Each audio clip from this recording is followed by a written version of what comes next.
So the sales and profit dashboard you will become very familiar with because it's going to be on the home page.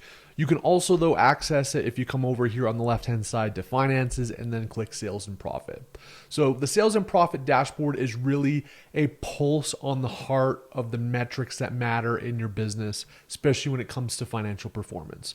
So here along the top, it's going to give you the sales, net profit, the profit margin, as well as your pay-per-click spend for the period you're looking at. It's going to default to today, but you can look at yesterday if you want. You can come in here and look at the last 30 days, or you could do a custom range if you prefer to look at a specific period. So it's going to give you a lot of cool SKU level information. So all of the same profit performance and sales performance, you're going to be able to see that at the SKU level. I'm here in privacy mode, but you would typically see an actual photo of your product as well as the SKU and ASIN notation.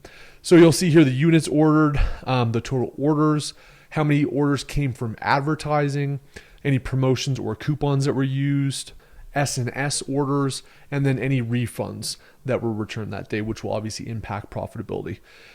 There's also going to be these warning alerts. So in the dashboard where you can set up alerts where it will trigger any changes to your ASIN or account that you want to have flagged. It will also show you that here, especially over the last 7 days if you haven't looked at it. So we can come in here and say, oh crap, I've got a 1-star review.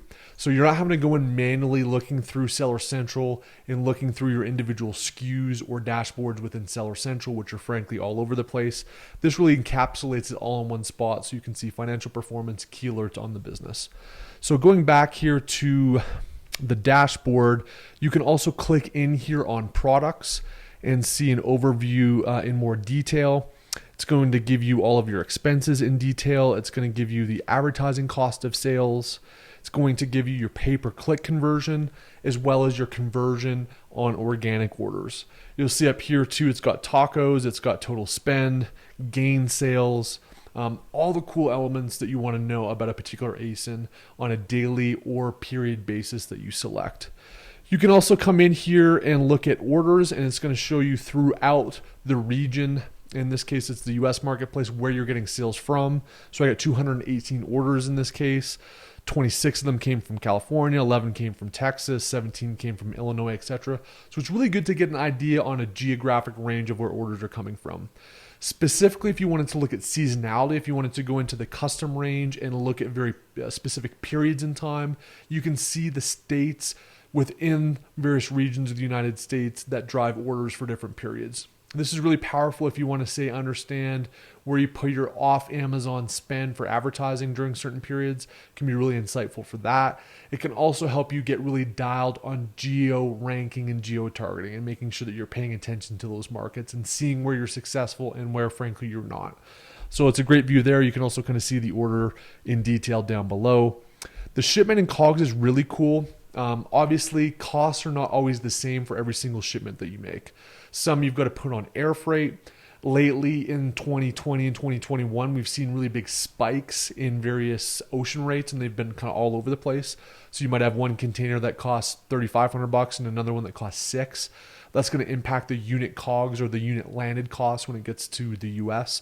So you can come in here and for each individual shipment that has been sent into Amazon, you can customize this cost here. So if I had an air freight one, or maybe I had to do UPS SPD for a ground shipment that was more expensive versus an LTL truck because I wanted to get it faster on Amazon, whatever the case is, you can come down here at the order level and do customized COGS. You also come up here and do a default COGS, which is going to apply for everything.